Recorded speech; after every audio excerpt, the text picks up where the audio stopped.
Like you said, to your point, Virginia is a really interesting state because Biden won there in 2020 by 10 points. The very next year, Republican Governor Glenn Youngkin then won. In 2024, though, the Democrat turnout was different. Harris did win by 5 points, though. Do you think that means anything right now about the governor's race today? No, I think she actually was, Harris is a little closer to six. But again, I think there was some issues in terms of the war, in the Mid East. You had a lot of, some concern there. Maybe turnout wasn't what it should have been. And of course, there wasn't a lot of focus on Virginia as a swing state. So the turnout wasn't the way it might have been when there was more focus. But Donald Trump has lost Virginia in 16, in 20, and 24. He has consistently lost districts like my old district by double digit. And that pattern continues. And when you look at areas now in the Richmond area where the suburbs are growing, that's the growth area in Virginia, those suburbs have turned more blue.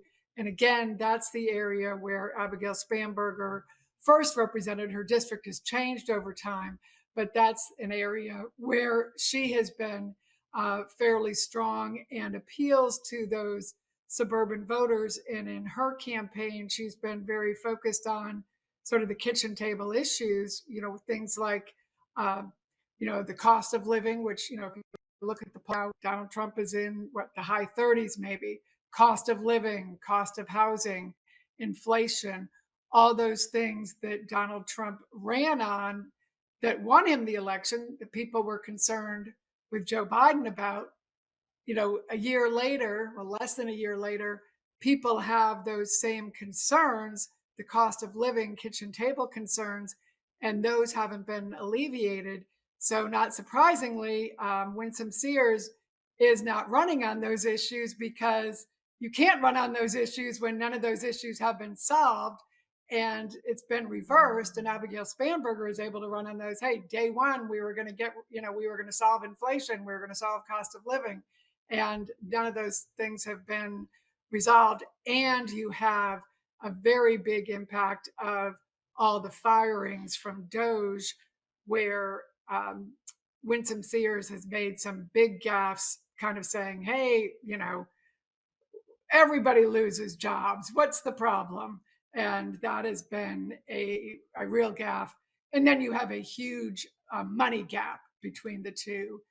And then most recently, you've had the endorsement of the police, which usually goes to Republicans. And in fact, the lieutenant governor running on the Republican side and the incumbent Republican attorney general, who's considered the strongest of the three Republican candidates, they both got the endorsement of the police.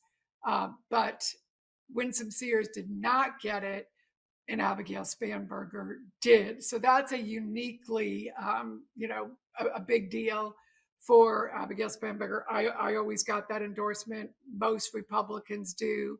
I think in the delegate races, most of the incumbent Republicans are getting that endorsement. Even some of the ones in swing districts are getting it. So the fact that Winsome Sears, who actually got that endorsement, as did Glenn Youngkin 4 years ago, she didn't get it. That's a pretty bad sign for what's coming up, too. But overhanging it all, I think the biggest problem for the whole ticket is the Trump effect.